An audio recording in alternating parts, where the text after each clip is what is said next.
안녕하세요. 제가 오늘 만나볼 사이언스 핫피플은 한국에너지기술연구원의 연구원 박사님입니다. 이곳은 태양열, 풍력, 해양에너지 같은 다양한 에너지를 연구하는 곳인데요. 그럼 오늘 그 연구원 박사님을 만나서 재밌는 과학 토크 또 이어나가 보겠습니다. 같이 가시죠. 네, 박사님 안녕하세요. 네, 안녕하세요. 네, 간단하게 소개 부탁드릴게요. 네, 안녕하세요. 저는 그 수소연구단의 조현석 책임연구원입니다. 아, 수소라고 하면 그 원소 H, 하이드로젠 맞죠? 예, 맞습니다. 네, 그 수소를 연구를 하신다는 거죠? 네. 수소가 실은 이제 지구하고 일반 대기 중에도 네. 수소가 있거든요. 네. 대략 한 75% 정도 있다라고 알려져 있는데 무궁무진하다 보니까 고갈될 염려가 없고 연소를 하면 에너지를 얻고 물만 배출되기 때문에 친환경 에너지원으로 주목을 많이 받고 있어요. 그런 수소를 저희는 어떻게 생산하고 이송하고 안전하게 저장할지에 대한 연구를 하고 있습니다. 정말 요즘 수소라고 하면은 수소차, 수소 충전소 이런 것들이 생기고 다음 세대는 정말 이게 수소 경제 사회가 될 거다 이런 말도 왕왕 있는데 어떻게 보면은 이게 미래 에너지의 찐 핵심 연구 기술이다 뭐 이렇게 생각이 들거든요. 네, 그래서 박사님은 이런 수소 연구단에서 주로 어떤 일을 하고 계신 건가요? 방금 말씀드렸듯이 수소 연구단에서는 수소 생산하고 저장 기술을 많이 연구를 하는데요. H2O로 되어 있잖아요. 그것을 이제 분해하게 되면 수소 원자 2개랑 산소 원자 1개로 쪼개지게 되거든요. H2O니까요. 네, 맞습니다. 그래서 이제 그걸 쪼갤 때 저희는 전기를 주고 그 전기 에너지를 통해서 물이 분해가 되면 수소가 생산되는데요. 그걸 저희가 그린수소라고 하고요. 그 그린수소 연구를 저는 담당하고 있습니다. 그러면 이 수소를 생산하는 방법이 궁금한데 어떤 식으로 생산을 하나요?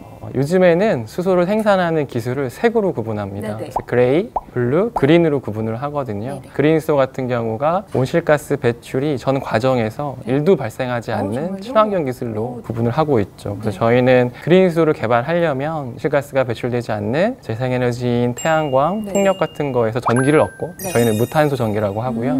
그 무탄소 전기에서 전기 물 분해를 통해 수소를 만들면 이제 그린수소가 되는 거죠.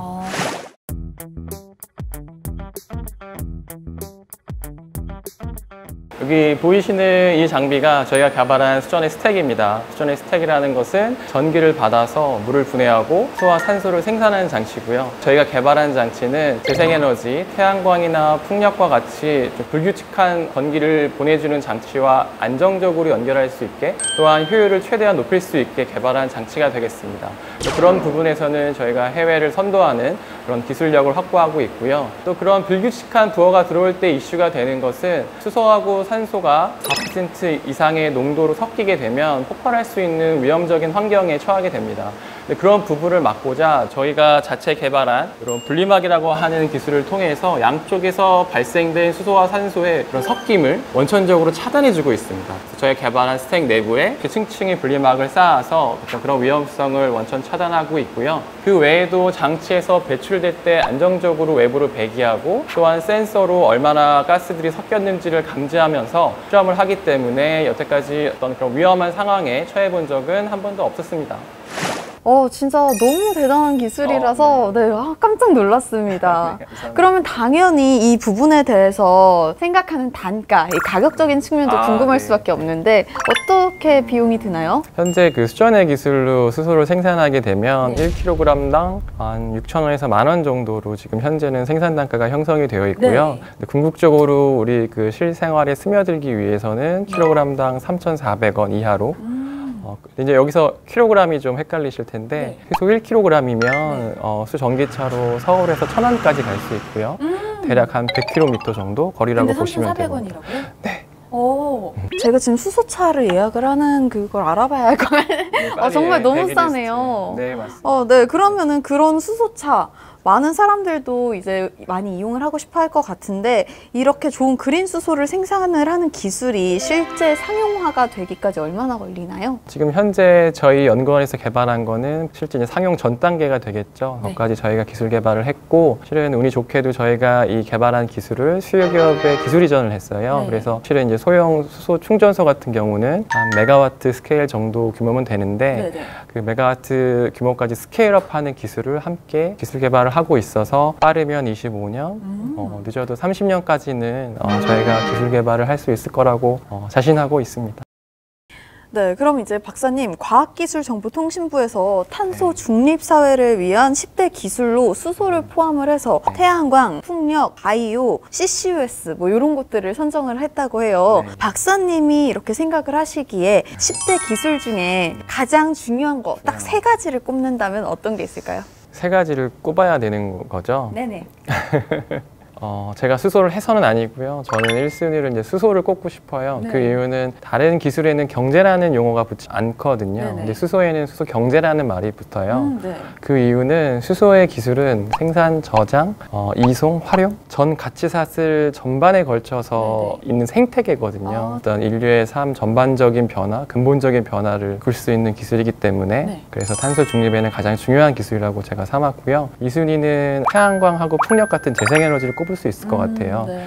탄소 중립을 위한 가장 첫 걸음은 재생전기를 이용한 양을 절대적으로 늘려야 되거든요. 네네. 보통 한 2030년까지 50%, 2050년까지 50% 이상을 재생전기로 해야 된다는 그런 보고서들이 있어요. 네네. 지구온난화를 막기 위한 그 방식이기 때문에 네. 이 순위를 꼽을 수 있을 것 같고 네. 마지막 3순위는 CCS를 꼽을 수 있을 것 같은데요. 네. 어쨌든 우리가 전기를 쓰지만 우리 사회에 필요한 열이라는 게 있고 네. 그 열을 이용하는 모든 산업에는 온실가스가 많이 배출됩니다. 그렇죠. 그 배출될 수밖에 없는 온실가스를 포집하고 저장을 할 수 있어야 무탄소 시대를 만들 수 있기 때문에 네. 3순위로는 CCS를 꼽을 수 있을 것 같습니다. 근데 진짜 1위를 설마 수소로 꼽을까 이렇게 생각을 하기는 했지만 네. 정말 그렇게 꼽으셨네요. 그 다음에 뭐 태양광, 풍력, 그 다음에 네. CCUS 이렇게 네. 꼽으셨고요.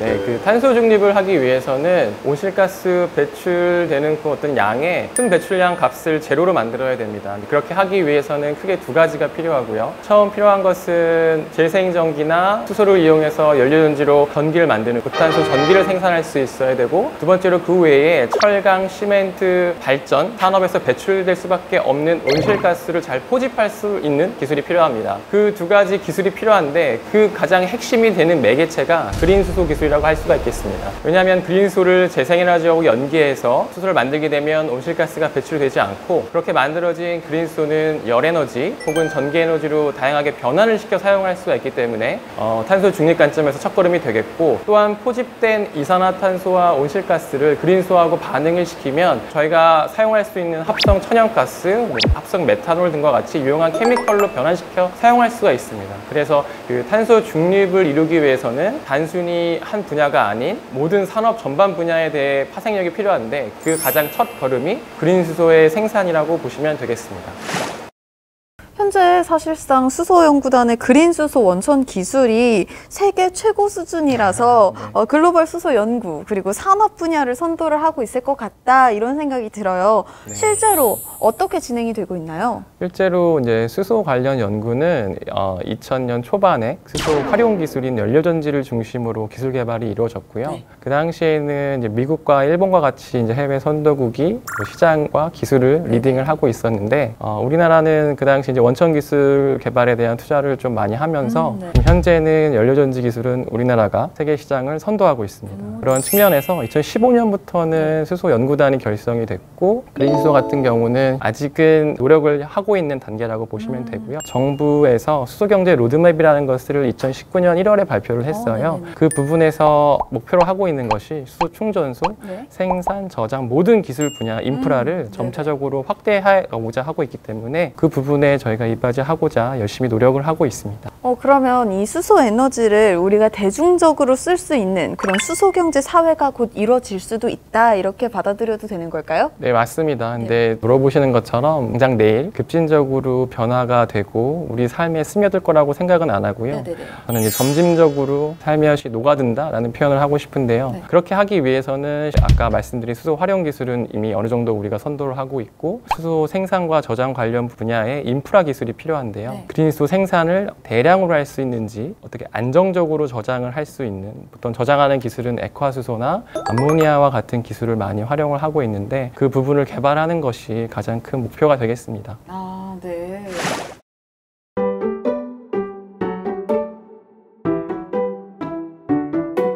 처음에 제가 수소연구단에 입사를 해서 근무를 할 때는 사회적으로 수소에 대한 관심이 크지 않았습니다. 그래서 저희가 연구원에서 아무리 좋은 기술을 개발을 해도 수요기업까지 전달되는 것은 상당히 좀 애로사항이 많았죠. 근데 아이러니하게도 최근에는 국가적으로 수소에 대한 관심이 매우 커지다 보니까 단기간에 한정된 인력으로 큰 성과를 내야 한다는 부담감이 있는 것도 사실입니다. 하지만 저희가 이 연구실에서 개발한 기술이 단순히 연구원만의 기술이 아니라 수요기업으로 전수되고 또 정부의 로드맵, 정책에 맞게 같이 발돋움하면서 대한민국이 그린 수소 분야에서 해외 선도국으로 발돋움하는 데 기여할 수 있다는 측면에서 좀 많은 보람을 느끼고 있습니다.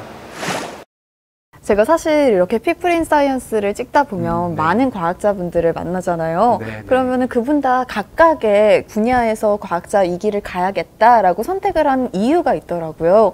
네, 박사님도 왜 수소 과학자가 되셨는지가 많이 궁금해요. 실은 저는 이제 과학을 좋아하지는 않았고요. 네. 단순히 수학이 좋아서 그냥 숫자 갖고 노는 게 재밌어서 이제 이과를 선택하다가 이제 여기까지 오게 됐는데요. 네. 이제 돌이켜 보면 제 성향 중에 하나가 친구들하고 이야기하고 놀기 좋아하는 네. 게 있어요. 네. 그 부분이 왜 중요하냐면 네. 과학자가 되면 내가 한 가지에 몰두해서 발견하고 네. 개발한 게 신랄하게 검증되고 비판되는 과정이 필요하거든요.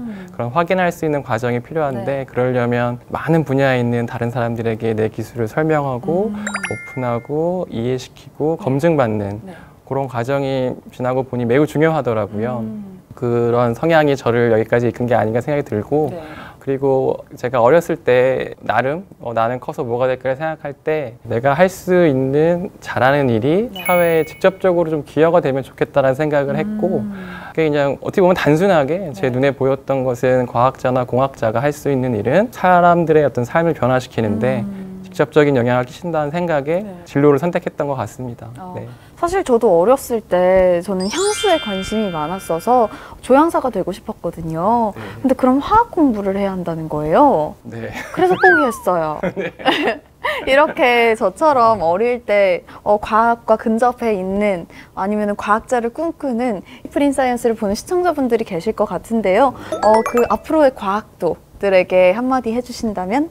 굳이 제가 조언 아닌 조언을 하자면 네. 요즘 이제 과학을 하고자 하시는 분들이 그러니까 꼴찌라고 하면 실패라는 생각을 많이 하는 것 같아요. 근데 그 부분을 가장 먼저 머릿속에서 지우셨으면 좋겠고요. 네. 가장 필요한 것은 뭐 전공 공부도 중요하고 전체 숲을 볼 수 있는 에너지 정책 관련 자료를 읽어보는 것도 물론 중요한데 네. 제가 생각할 때 공학도나 과학도가 가장 가져야 할 능력 그리고 자세는 문제 해결 능력이에요. 그래서 문제를 설정하고 그걸 어떻게 해결할지 네. 그 방법을 알아가는 사람이면 되거든요. 그런 각각의 단계를 하다 보면 많은 실패를 할 수밖에 없거든요. 그렇죠. 실패가 두려워하지 말고 그리고 꼴찌는 실패가 아닙니다. 네. 그때 제가 주로 하는 말은 딱 세 글자입니다. 긴 호흡이거든요. 네. 실은 제가 이제 엉덩이가 커요. 그 얘기는 의자에 오래 앉아 있을 수 있다는 얘기거든요. 네. 상당히 긴 호흡을 잘하는 게 과학자는 중요하다라고 말씀드리겠습니다. 네, 이렇게 긴 호흡 이야기 해주셨잖아요. 진짜 과학도들이 들으면 참 좋은 이야기인 것 같습니다. 벌써 우리 아쉽게도 마칠 시간이 다가왔는데요. 마지막으로 질문 드리겠습니다. 박사님에게 수소란 무엇일까요? 나에게 수소는 땡땡이다. 약간 이런 식으로요. 네, 부탁드릴게요. 나에게 수소는 기다림이다. 왜요? 수소라는 것이 급격한 변화를 가져올 수 있지만 이게 하루 이틀 사이 단기간에 벌어질 일이 아니라 스며드는 기술이라고 저는 생각을 하고요. 결국에 어떤 우리 인류 에너지 체계를 바꿀 수 있는 게임 체인저이기 때문에 저는 기다림이다라고 얘기하고 싶습니다. 진짜 제가 오늘 수소의 진심인 사이언스 피플 박사님을 만난 것 같은데 올 여름에 열린 도쿄 올림픽에서 사실상 사상 최초로 수소 연료를 이용을 해서 성화 봉송을 했잖아요. 네, 이거는 수소가 어떻게 보면은 미래의 대세 에너지가 될 거라는 그런 거를 상징적으로 보여주는 대표적인 사례 중에 하나였던 것 같아요. 그러면은 앞으로 박사님의 그린 수소 연구 발전에 기대하도록 하겠습니다. 잘 부탁드립니다. 네, 열심히 하겠습니다. 네, 이렇게 오늘 피플 인 사이언스 다음 시간에도 또 알찬 과학 토크로 여러분을 찾아뵙도록 하겠습니다. 오늘 대화 재밌으셨나요? 재밌으셨으면 구독, 좋아요, 알림 설정까지 해주세요. 네, 그럼 저희는 또 다음에 뵙겠습니다. 고맙습니다.